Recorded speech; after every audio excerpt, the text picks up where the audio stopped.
surrounded by a lot of the traditional Torres Strait patterning that you'll see, sort of scattered through a lot of Torres Strait making works. And from this small piece here, and it's only relatively small actually. It's only about, nothing like that. I then started to think a lot more. I'd love to build the entire story for that particular work. And as time then progressed, that's what I then did. So from that I then extended, from those couple of little hands, I then extended the full bodies.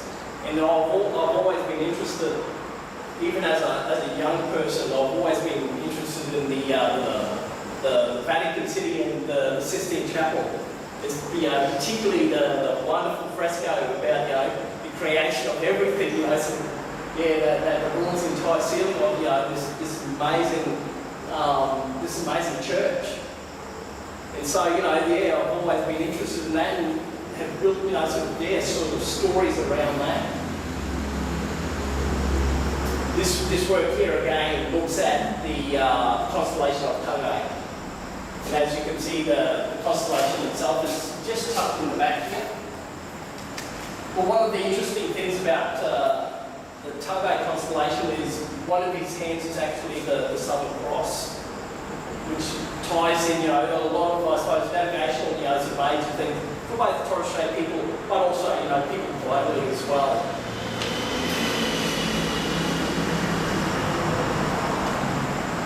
Another work here, and unfortunately I can never remember the title for this work because it's about a paragraph long, but it's usually condensed down into August 23, 1898. And August 23, 1898 is broken up then again into a couple of periods.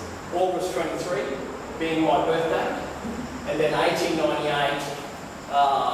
I suppose a seminal sort of period up in the Torres Straits where, unfortunately, a lot of the traditional artefacts of my sort of forefathers were taken away and housed in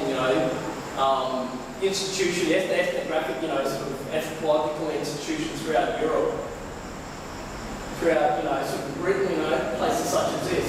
And this particular collection of objects actually refers to a lot of the objects taken by a particular gentleman by the name of A.C. Hatton, who, depends on what sort of angle you want to look at, whether it was the removal, sort of demise of, a lot of this ancient, sort of traditional artifact, or, that sort of craft production, or whether it was, the preservation of those artifacts.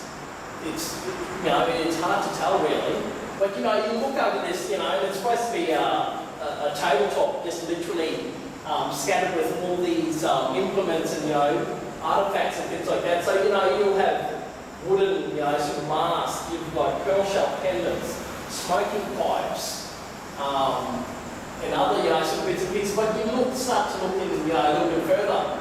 You've then got wooden pencils, you've got protractors, but then you'll look down here and you'll have USB sticks, in amongst this this all of traditional artifacts from the Torres Strait.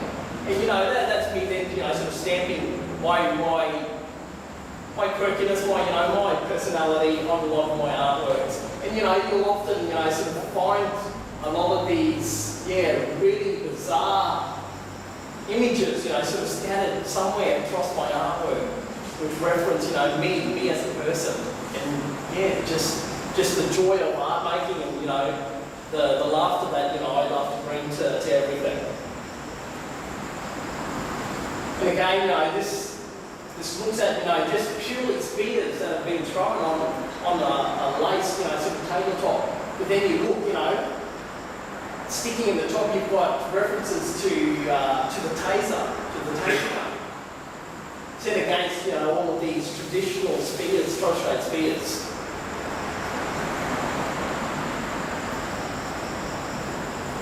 A piece that looks at that wolf culture up in the Torres Straits.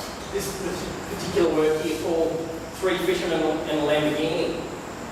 And You look at the Torres Straits, you know, you saw the pictures before, the nice glass of water, the wharves. You'd never get Lamborghini up there.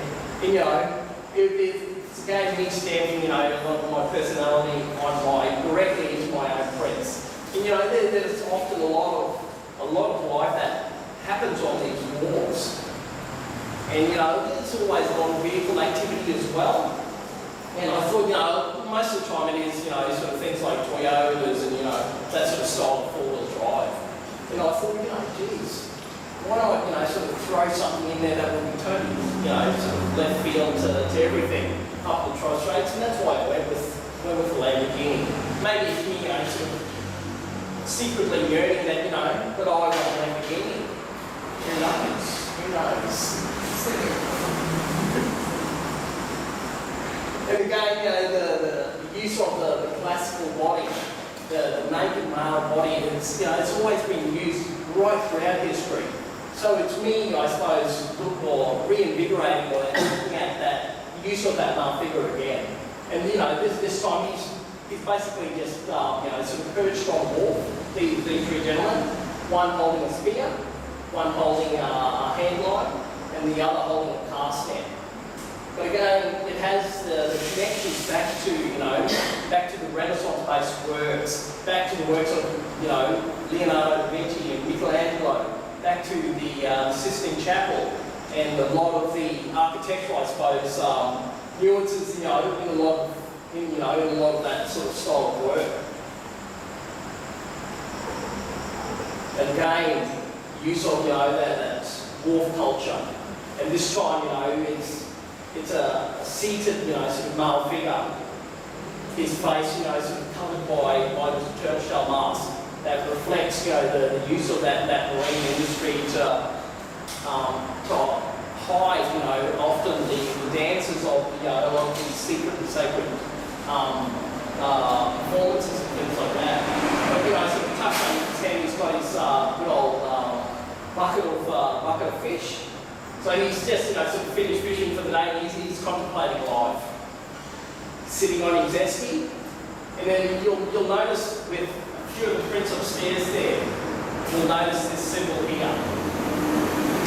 And it's often, you know, sort of hidden throughout my print work, and that's basically my insignia, my symbol.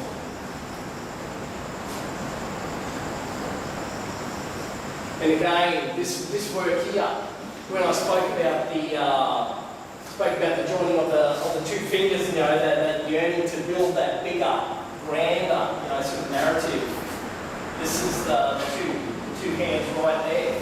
And so this work here is actually a mammoth work. It's about 4 meters by 4 meters by about, you know, about 40 or 50 centimeters. And it's actually a ceiling-based work. So the intent here was for audiences to actually lay under this work and basically gaze up into the heavens. And it was purposely, you know, sort of put in that position, which reflects the Sistine Chapel work, where I drew inspiration for, you know, this particular work here. And this actually is only a very small component of the entire work. So it's actually made up of 6 large panels. Each panel roughly, you know, sort of measuring about a metre by 2 metres.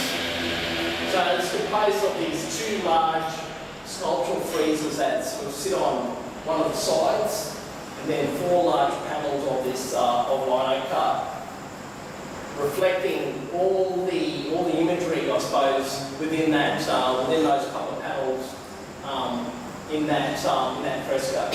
But, you know, again, removed a lot of their religious garb and, you know, paraphernalia such as that, and have adorned them with turtle shell masks and breastplates and, you know, other sort of, manner of life and bits and pieces.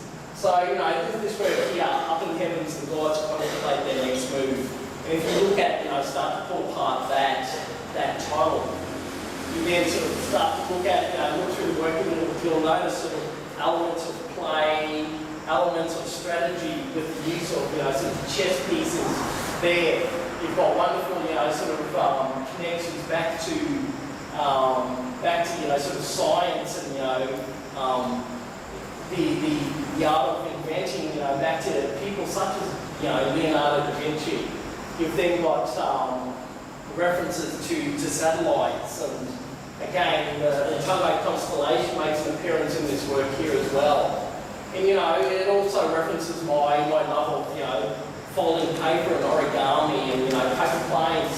So you've got all these plastic, sort of paper plane that are also, sort of stuck to the work.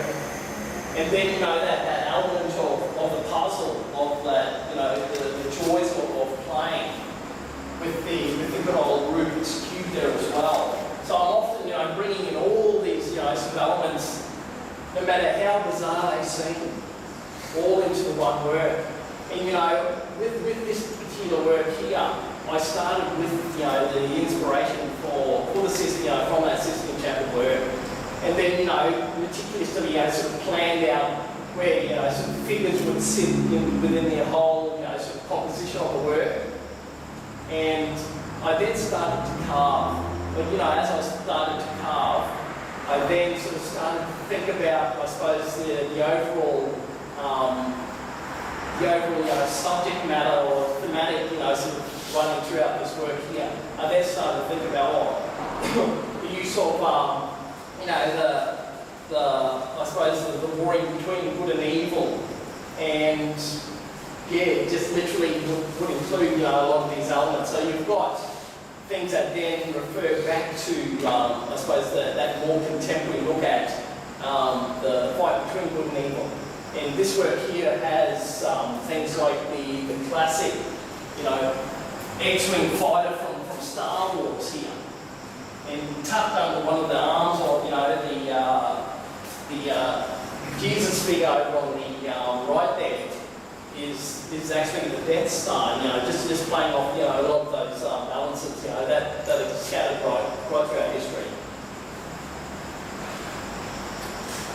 Use of, all these wonderful visual, sort of commentary on, sort of the, on, sort of life and death, and, that pure use of, sort of chessboard and that, the strategic moves, required